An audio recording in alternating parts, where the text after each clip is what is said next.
Good evening, movers. Hello, everyone. Welcome to today's little live Q&A. I decided I would do this. There's always lots of questions in fitness, wellness, and nutrition that sometimes we just want answers for. Oftentimes, I find that I'll post things here on my personal Facebook page, and then there's so many comments and so many questions. It is hard for me to get to all of them. Hi, Karen and Jen. My girls are here. Welcome, everyone. Nice to see you all, or see your name. I'm sure I recognize a lot of your names. But today I did have a little post that said that I was going to go live. I said, ask me your questions. Of course, again, in fitness, wellness, and nutrition. Let's try to keep it to that topic since that's what I'm versed in. Hi, Liz. Hi, Karen. Welcome, everyone. Hi, Kay. Glad to have you here. And yeah, so I'm going to delve into some of these questions. They're questions that so many women I find our age, and I'm 52, so sort of in that time frame, 40s, 50s, 60s, a lot of things shift, don't they? And so what used to work maybe in our 20s, 30s no longer works. And so what is it that we have to do different? And are there things that will work better? And over my past 15 years as being a personal trainer and experience working with women, I can tell you I've learned a lot. I've learned a lot about all of the different things that are included on this journey toward health.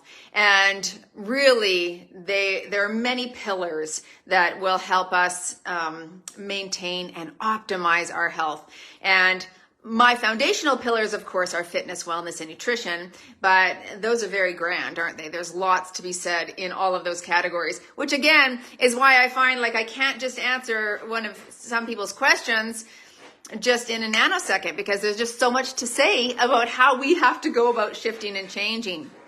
So let's jump into some of these questions. Brittany says, I feel so much more flabby now than now even working out every day. So help, says Lori. I'm finding it hard to lose with menopause. What should one do? Yeah, it is. That is the question of the hour. How do we do this in menopause? Okay, let's jump into this question since it's right there. Is it really possible to lose a menopause belly? Well, what if I said no? That would be wrong because it is. Okay, but there's just so much to understand when it comes to menopause and when it comes to moving menopause belly or belly fat and understanding why it's there, right? And how to go about shifting our eating protocol in order to help us eliminate that, or at least work with it. And then also in our wellness, maybe it's part and parcel beginning to accept this new body that we have that is different than it was again in our 20s and 30s. So again, see, there's so much going on. It's not just one answer, but in short, there's lots of ways to shift our nutrition when it comes to menopause. And there's so many simple, easy sort of hacks that we can begin to implement that can be super beneficial. Number one is certainly prioritizing protein. Did you know that protein is the most metabolic macronutrient that is out there out of the carbohydrates and fat? Protein actually burns calories while you're eating it. So out of every 100 calories of protein that you consume, it takes your body 30 of those calories to break it down and to metabolize it. And so it gives you this really good thermic effect of food. So while that doesn't account for a lot throughout our day for our caloric burn, it does count for something, right? It accounts for about 5 to 10% that thermic effect of food. So if you have a diet where you're prioritizing protein, that's going to be beneficial for you. If you're prioritizing carbs, your body's not going to be as metabolic, right? Because it's not it's not using energy to break down that carbs as readily as it would if you were eating more protein. So prioritizing protein is certainly important. Resistance training in menopause is crucial as well, right? as we increase our lean muscle tissue, our body becomes more metabolic. So that's the rate at which your body burns calories for fuel. And if you can have a higher amount of lean muscle mass on your body, it means that your metabolism, or that rate at which your body is burning energy, is going to keep burning throughout the day, into the next day, throughout the week. Okay, so if you don't do any resistance training, you don't have that advantage. You don't have that going for you. And why wouldn't we give ourselves all the advantages that we could by having more lean muscle on our body? This is why I post so many workouts that are all strength-based. And this is why I say to pick up heavy things in order to build more lean muscle tissue. So that part's really important. Also, looking at menopause, there are other elements that are crucial to helping your body, again, metabolize the food that you do consume. So sleep is critical. And if you haven't prioritized sleep, and if you haven't made that like the foundation of all of the other things, that is something that you certainly are going to want to focus on. Dr. Matt Walker has written a book called Why We Sleep. Maybe I'll link my Amazon links in the comments below, as I have a huge recommended reading list with all of these books that I'll refer to today on that. But sleep can impact our hunger and satiety hormones, so ghrelin and leptin, right? If you have bad sleep, so if your sleep is like 4 or 5 hours a night, it's disrupted often, you're staying awake for an hour or two in the middle of the night, right? And you're just not getting that deep, restful, restorative sleep, you're likely going to have lower levels of leptin and higher levels of ghrelin. And ghrelin's the go hormone. So lots of data and studies on this that indicate that when our ghrelin levels are higher, we consume more calories. We look for hyperpalatable foods and we eat more of those things, okay? So snacky foods, high sugar, high fat, and people who have higher ghrelin levels typically will be consuming upwards of 300 calories more per day than those who have higher leptin levels. And again, sleep is a big contributor to those hormone levels.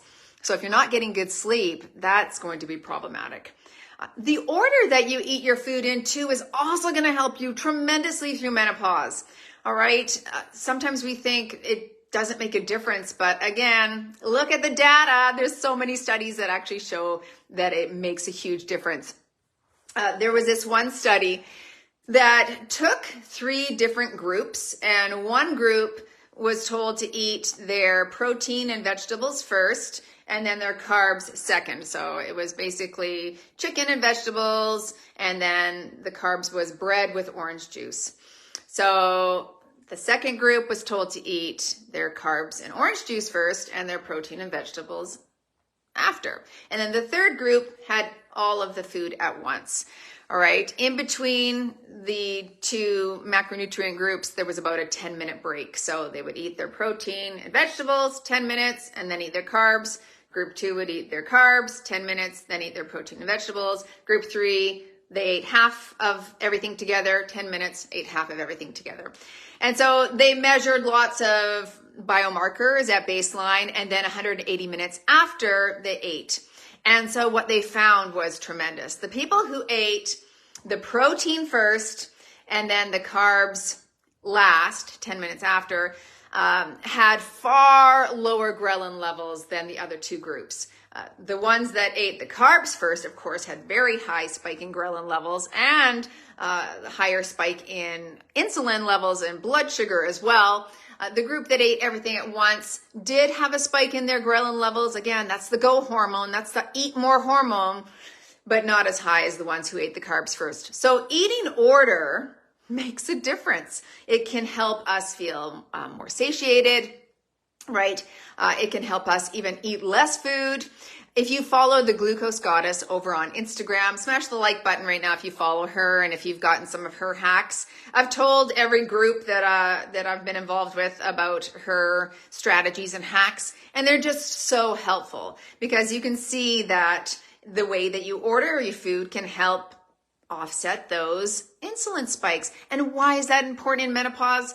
Well, because when estrogen is lower, our body's ability to manage those glucose spikes and manage all the glycogen or glucose that we're consuming becomes less. And so if we don't use it all up through our daily living, through our exercise, whatever is left over gets stored as body fat. And where does it get stored? Generally speaking, we have a higher percentage of visceral and subcutaneous fat that's being stored. So right in the belly. So lots of things that you can do: fitness, wellness, nutrition. I've just mentioned those three things in order to help stave off that menopause belly. Of course, if you want to lose body fat, a calorie deficit is necessary, and there's lots of different strategies that you can use to be in a deficit. But I'll go into the next question because we've got lots here. All right, be sure to ask your questions below too, and I'll see if I can get to them. Pam says, I'm only able to lift heavy 2 to 3 times a week, but I play pickleball for at least 2 hours on the days I don't lift. That's tremendous. That's great exercise. She's killing it. Should I eat more protein on lifting days? Again, it depends on what your goal is. Now, usually the recommended daily amount of protein is fairly low for muscle building. So a lot of websites will say that your RDA is around 50 grams a day for women. And again, if you research this, lots of studies have shown, I think it was Dr. Andy Galpin just had one that showed it for muscle growth, for muscle building. If that is a target of yours, we need to be upwards of 1.8 to 2.2 grams of protein per kilogram of body weight. So if I were to look at my own body weight, I'm 58 kilograms. There's easy calculators online that you can get and just see what you are in kilograms. And then multiply that by 1.8 and up to 1.2. So anywhere from my body, my height and weight, I'm going to range from about 96 grams of protein up to 127 grams of protein per day. And that's if I want to build muscle. If I just want to exist and have the recommended daily amount, 50 grams might be closer to okay for me, but not if I want to build muscle, right? Protein is the building block of muscle. So it's necessary to consume that amount if building muscle is a target. If using protein as the thermic effect of food is a goal, if you want to do that, right? If you want to feel more satiated, then protein is a great way to do that as well. So to Pam, I would say, she says, should I only eat more protein on lifting days? I would say eat more protein on all of the days. Right? On all of the days, it's going to be an important lever to pull. When you're trying to build muscle, I've got dog hair on my face right here. My dog's sitting here just kicking up all her hair. Two of the most important levers to pull when you want to build lean muscle and shift your body composition are nutrition, okay, and resistance training. Without resistance training, you're not going to build much muscle at all. So that is the number one lever to pull. You've got to be lifting weights in order to activate the muscle fibers to grow, to tear, to regrow. Okay. But protein and nutrition is that second lever, and it's really important to get an adequate amount of protein in your diet. And this can be from animal protein, plant protein, right? There's a lot of studies now that show evidence that you can build equal muscle size and get adequate protein amounts from plant-based proteins, and also benefit from the other factors of eating more plants, which would be higher fiber content, more micronutrients, right? So there's lots of benefits to say that. So I would eat more protein on all of the days. I would aim for 90 to 100 grams on all of the days, not just on days that you lift. All right, Kim, you say good stretching other than the standard for piriformis syndrome causing sciatica. Can doing stretching and exercise wrong cause this? Can it cause sciatica? Is that what you're asking? I'm not sure exactly what you're asking. You know what? I'm not going to answer that only because I don't know too much about sciatica. Sorry. My husband had it for a bit, and I know that it's important to go to a PT and get a specific protocol for specific people. Also, who's got a really great breakdown of stretching and flexibility is Dr. Andrew Huberman. I listened to his podcast on that, and there's lots of different protocols that you can do for specific scenarios. So have a listen to that. Just YouTube Dr. Andrew Huberman, flexibility, and you'll find that call. Don't be mean, Lily. All right. Let's see. Donna says, I have a desk job, so not moving around too much during the weekdays, except for my workouts at night, which average 30 minutes, 5 to 6 times a week, of both cardio and beginner strength lifting. Lovely. Do I need to move more because of my desk job? 57 years young and not seeing the scale go down much after weeks of steady work. Okay. Do you practice and are you cognizant of moving your body throughout the day? Do you have a standing desk? Could you get a standing desk? Could you take standing calls? All of that fidgeting adds up to our non-exercise activity thermogenesis, and it is so beneficial after menopause, in menopause, or as we age, because it just gives you that additional 5 to 10% caloric expenditure throughout the day. And believe you me, that adds up. Like if you were to say, okay, I'm going to use a standing desk 4 out of the 8 hours that I'm at work. I'm going to do some calf raises. On my breaks, I'm going to walk around the office. Maybe I'm going to hit the stairs 3 to 4 flights. You could burn upwards of 200 to 300 extra calories per day just doing that. Well, what an amazing way to stave off weight gain if that was a target of yours. By just increasing that caloric expenditure. Fidgeting is a way that people can burn so many more calories. Again, lots and lots of studies have been done on this. And again, Dr. Andrew Huberman, actually, if you Google Andrew Huberman fidgeting, you'll see his whole protocol on it. But you can bounce your knee. Do you ever do that? Like my mom used to call it shake a leg. Like when Quentin would bounce his knee, bounce, bounce, bounce. But now I try to do that all the time. Like if I'm on a plane, bounce, bounce, bounce, bounce, bounce, because it just is burning excess energy. Walking meetings, standing calls, stand and text, wall squat and phone call. Like all of these things can add up. It's not necessarily your walking, but it's all of your jaggedy movements. So I would certainly say try to implement ways to move your body a little bit more throughout the day, not just in your workouts afterwards. And maybe it means you need to set a push notification on your phone. So perhaps you have it set in your calendar that every hour on the hour, you're going to get a notification, because I get that with my watch, right? I get a notification, time to stand, but little does my dumb watch know that I am standing at my standing desk, but I'm editing with this hand, so it's not moving. It's just doing this. But I'm at my standing desk. But it's funny because it makes me go, yeah, I am standing. And if I were sitting, then I'd go, oh, all right, I got to stand. So those are important ways to begin to move daily. So as often and as much as we can move, here's the thing, as we age, you're slowing down. We just are. Everything about us is beginning to slow. So that it's really important that you find ways to continue to move. Okay, so that's important. All right, I'm just going to go back to the posted questions so far, and then I'll look in the comments here on the live feed as well. What is one movement, Anna asks, that I can do every day when I don't feel like moving? Walking. Walking is a movement that you can do every single day. It is lovely. It is something I feel like has helped me stave off weight gain as well. Smash the like button if you're a daily walker. I think a lot of you know that I am so all about it because it does so many things.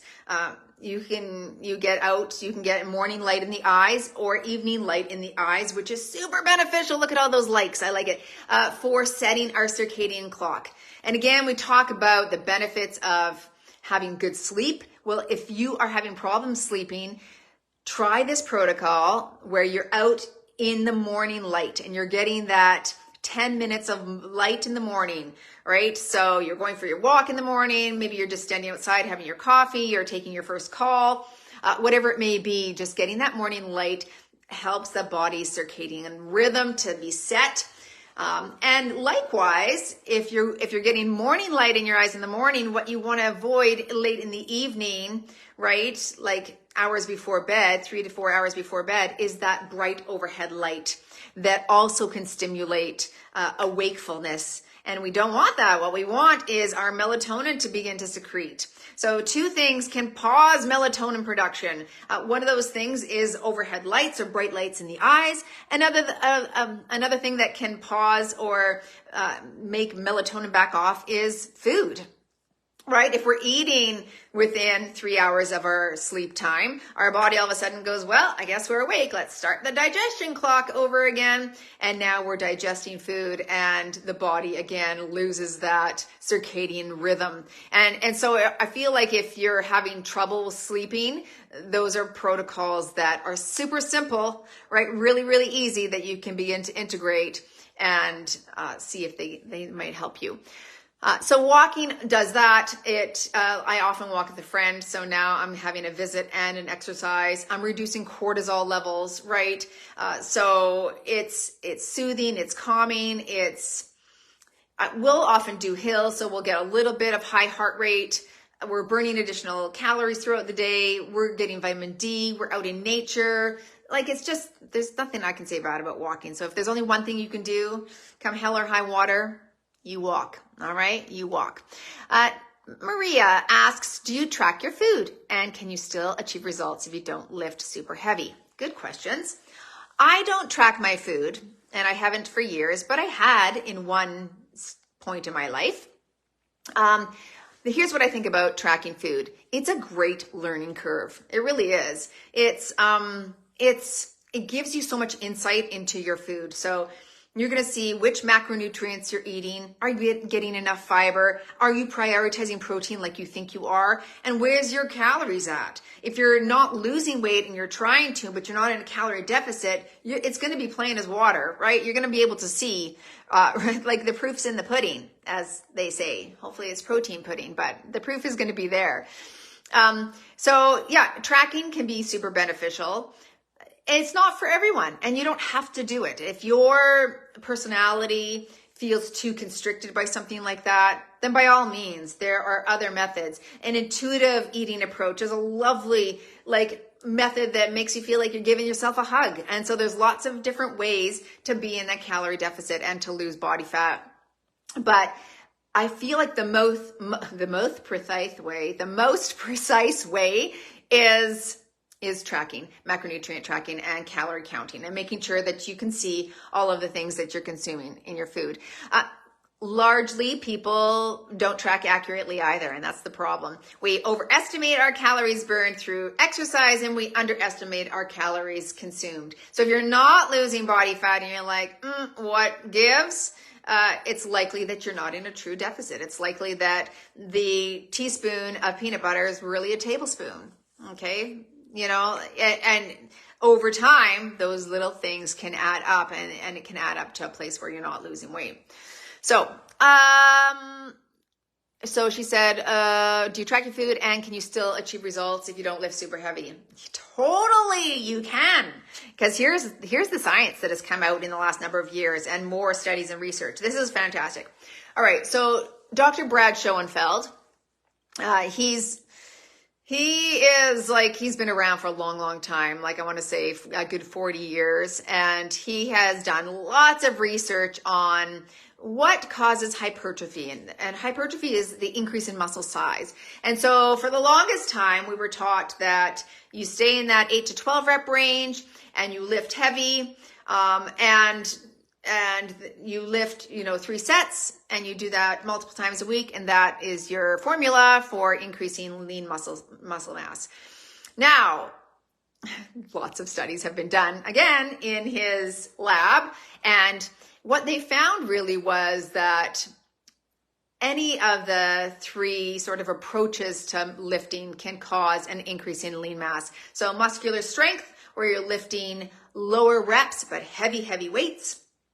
Hypertrophy, where you're sort of in that middle range, where you're lifting moderate weight amounts and in that 8 to 12 rep range. Or endurance, where you're lifting really lighter weights, but at a higher volume. Now, the key and the caveat for all of those things is that you must push the system. You've got to challenge the muscle, and you've got to hit that progressive overload in any one of those arenas in order for the muscle to adapt and to grow and to rise to the occasion, in essence. So if you're doing it in endurance where the weights are quite light and the volume's quite high, you totally can do it. But when are you going to get to fatigue? Okay, so for an example, I have a 5-pound weight, right? If this was a 15-pound weight, I'd lift it 12 reps and then I'd feel fatigue. I wouldn't have many reps left in reserve, right? I'd be like, okay, that was hard. I can't do anymore. So now I'm in hypertrophy. I'm in that great range. But with a 5-pound dumbbell, I'm here all day, every day, right? But what if I start to add a little pulse here? How long can I hold this then, right? And so this is the key. Now I need to learn with this 5-pound weight how to challenge that muscle, how to push the system. Isometric contractions. Ooh, that can do it. Alrighty, tremble, tremble. I feel it. Okay. High volume can do it. But whatever you're doing, you need to challenge a system close to failure or toward failure or fatigue. And that is going to mean that those muscle fibers are recruited and the muscle is going to adapt to the weight that you're doing. Tina says, you're awesome. Love this. Oh, thanks, Tina. Yeah, this is important stuff, and it's helpful to know these things as we move forward and want to get the results that we want to get. So yes, lots of ways to lift weights and to grow, and you can definitely lift lighter, but you have to push the system. Remember, with hypertrophy, volume is the key, right? So volume throughout the week is going to be the driver of hypertrophy, which means you need to get enough sets on specific muscle groups in order for them to grow. So doing, again, one set of shoulder presses once a week, you're not going to grow muscle there. But if you did 10 to 15 sets, right? Maybe you did a shoulder and glute workout on Monday and you got 4 different exercises and you did them 3 different rounds. Well, that's 12 sets, right? And then you did that one more time throughout the week, maybe at the end of the week. Now you've got close to 20 sets. So anywhere, again, between that 10, 15, and 20 sets, you're going to get some great progressive overload, and that's going to cause the muscle to adapt and grow. Now you got to follow that up with good nutrition, eat your adequate amount of protein, and that's going to help the muscle build. All right, looking at another question. Elena says, is it more effective to do dumbbell squats with the weights at the shoulder or down by my sides? More effective. I suppose you want to ask the question what the target is. More effective for what? They're both effective. Here's the thing. When I have a sore elbow, or if I feel like I have a little bit of tennis elbow, holding a heavy 20-pound dumbbell here is only going to exacerbate that. So hoisting them up on my shoulders is going to be more beneficial for my elbow and still great for my glutes in the squat, right? Still great.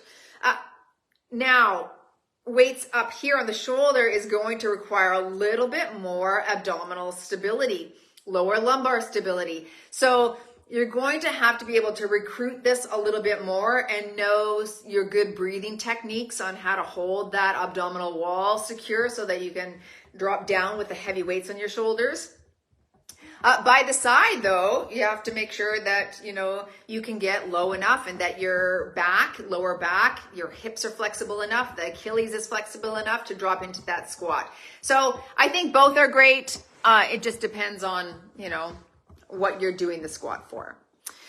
Okay, moving on. Donna asks, do you do anything in addition to the daily workouts you post? Yes, I hike and I walk, but no other workouts. So all of the workouts that I film, and I film usually 5 a week. Again, dog hair in my mouth. Those are the workouts that I do. And then I walk every day with the dog. And then my friends and I, we walk usually 3 long walks a week. Did you want to say hi? 3 long walks a week and multiple short walks a week. So 3 walks that are about 50 minutes. Yes, Denise, I did talk about the menopause belly, but this will be posted on my page and you can go back. That was our first question. So make sure that you do go back, okay, and listen to that. All right. How do I prevent low back pain when lifting heavy? Okay. Actually, I just had strength and conditioning coach, Andrew Licurdo here in Kelowna, come over to my house and we filmed a bunch of stuff on proper form and tips and technique while lifting. And one of the most important things that he said is like, you don't load dysfunction. That's what he said. Never load dysfunction. So if you feel like your form isn't good, or if you're having that pain, don't load it with weights. Don't grab weights and then load it, right? Make sure that your form is accurate, is good. Your breathing techniques are on point before you begin to load the exercise. And this might mean, hiring a personal trainer locally, or going to a PT and having them watch or critique your form if that's something that you feel is not on point.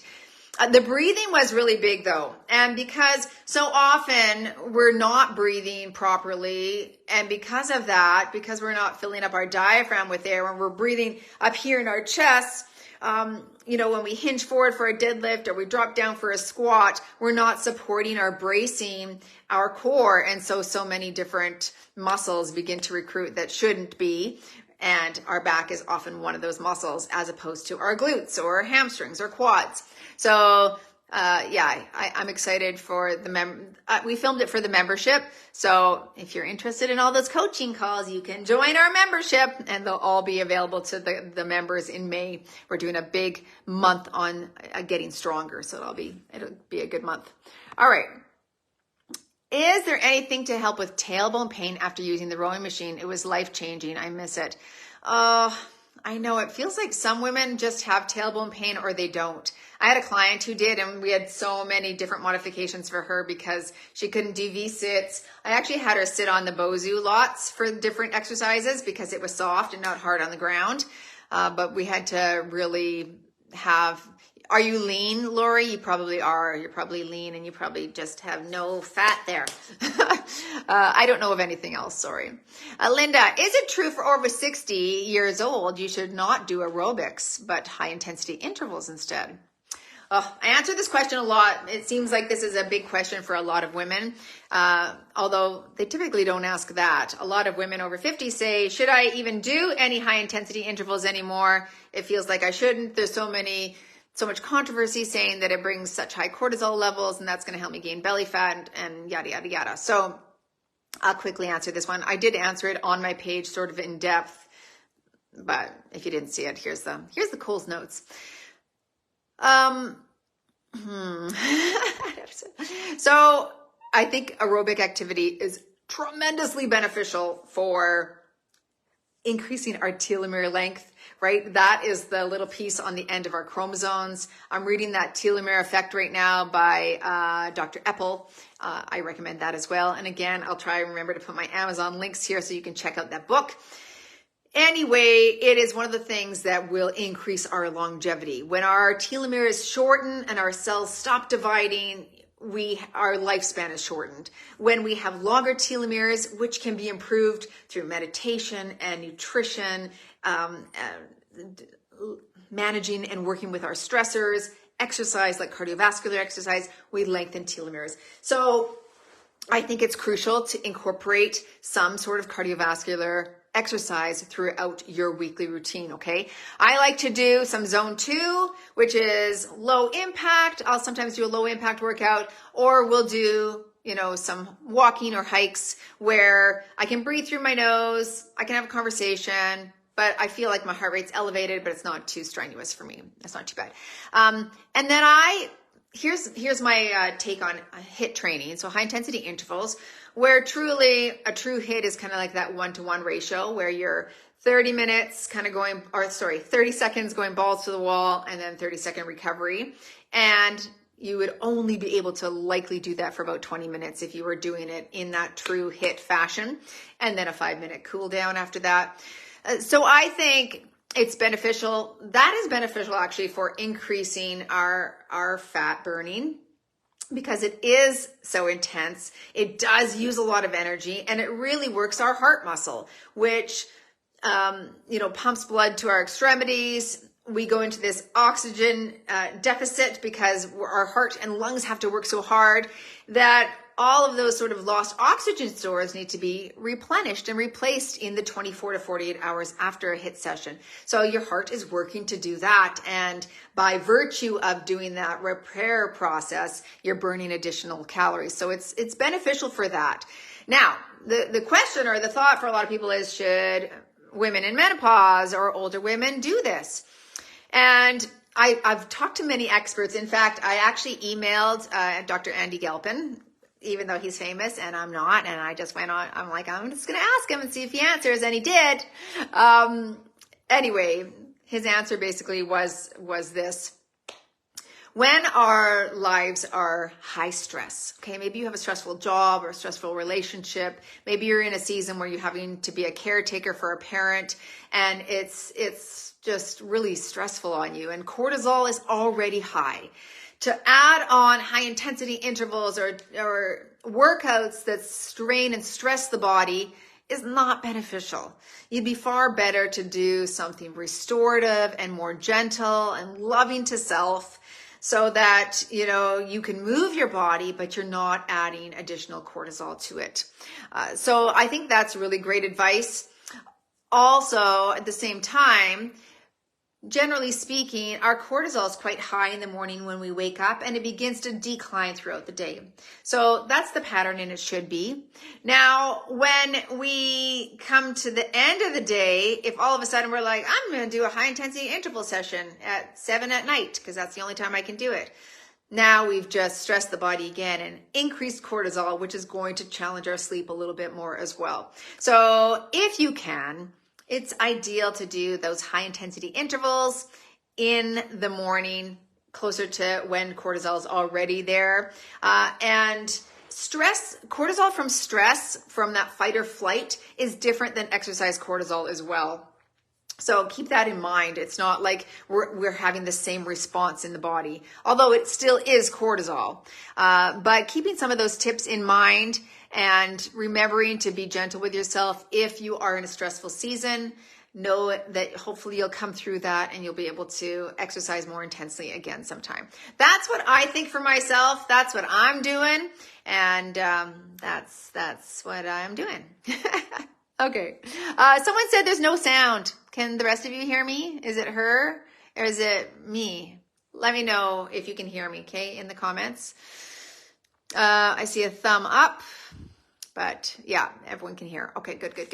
Now, moving on to these other questions here. Someone said, oh, Daddy's here, Lee. Go see upstairs.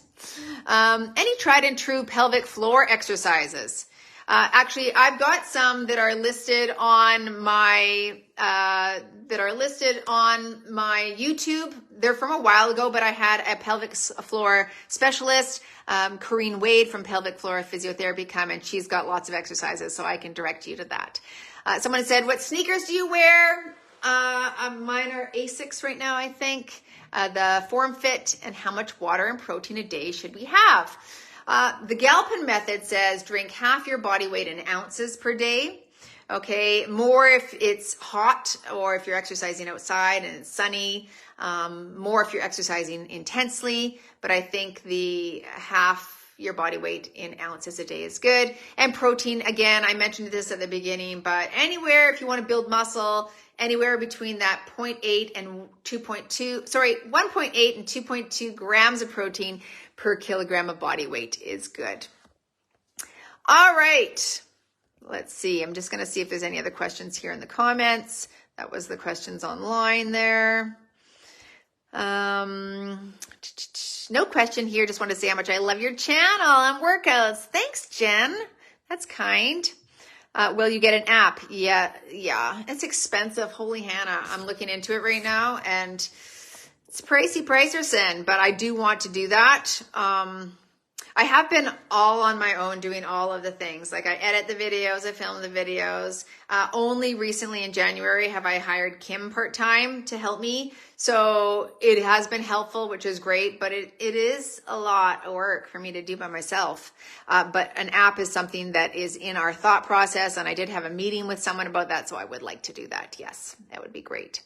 Yes, love your videos, the best. What can boost fat burn and get toned if there's stubborn flab that is resisting toning, even if a person is getting the right macros and exercise and intermittent fasting? What can boost fat burning? Well, Definitely having a protocol of resistance training and then adding maybe possibly things like that zone 2 cardio, but also maybe twice a week having that high intensity intervals if you're at that fitness level. And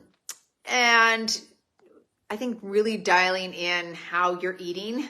You know, sometimes people say, oh, I'm not losing weight. And then we look at their caloric intake and they're really not tracking accurately enough to be in that deficit, or they're not getting sleep. And so that's hindering their fat loss, or they're not managing their stress well, and that's hindering their fat loss. So there can be a lot of things that begin to hinder. But there's a lot to take a look at, right? You kind of got to go around the whole horn and see all of the things. Are my hormones balanced? Am I sleeping well? Is there stress that is hindering? Is my mental health good? This is again why I sort of focus on fitness, wellness, and nutrition in a Move Daily, because it all matters. It's all important. And we can't just compartmentalize fitness and nutrition and say, oh, just give me a diet and a workout and then everything will work out fine. No, because what's happening over here in your mental health and your relationships and your love for yourself, like all of those things are going to help optimize your health. So we are all about learning about that in Move Daily for sure. All right, that's it for today. I will definitely do these again. If you feel like you want to hear from me again, just let me know. This was fun. Sorry I couldn't get to everyone's questions. I'll try and take a look in the comments afterwards and see if there's any that I can answer. But do consider being a part of our Move Daily membership. If you are a member, you do get access to all of our content, all of the programs that I put out, with the exception of the Gut Reboot course. I did that with someone else. But all of the programs, every coaching call, and there's hundreds and hundreds of exclusive workouts as well. It's only $40 a month, and you can register. I'll put the link in the comments below. All right, thanks everyone. Have a great night.